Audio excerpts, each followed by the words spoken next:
అందరికీ వందనాలు. ఎలాగా ఉన్నారు? బాగున్నారా?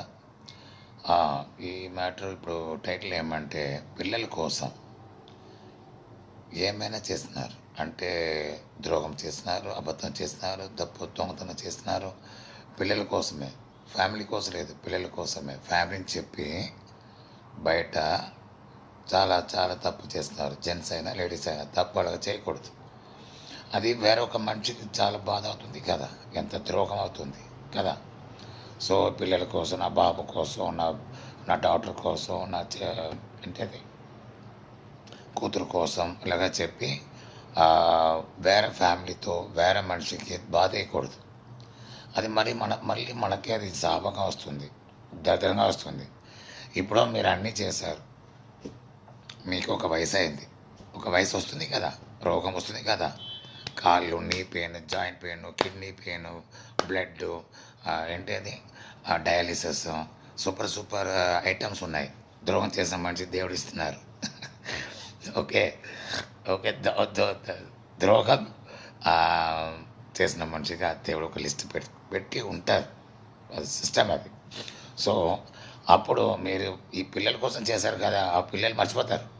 నువ్వు ఏం చేసావు అమ్మాయి పెద్దగా, నువ్వు ఏం చేసావు అబ్బా, నువ్వు నా కోసం, నాన్న నువ్వేం చేసావు, అమ్మ నువ్వు ఏం చేసావు.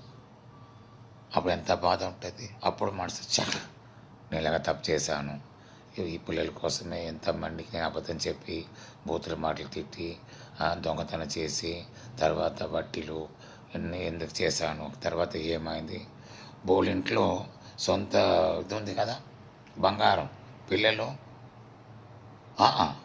అంటే దొంగతనం చేస్తారు, చేసి ఎక్కడెక్కడో అమ్మిస్తారు. అదని నేను విన్నాను, నాకు ఒక ఫ్రెండ్ చెప్పారు ఇదన్నీ. సో చేయొద్దు అలాగా.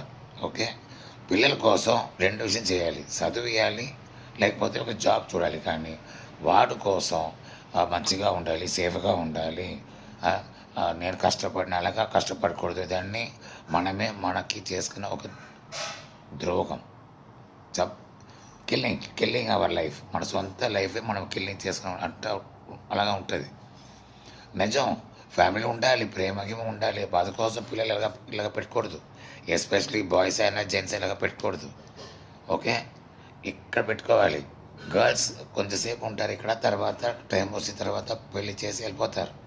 కొంతసేపు ఉంటే తర్వాత ఫుల్ లైఫ్ వేరే ఇంట్లో ఉన్నారు కదండి.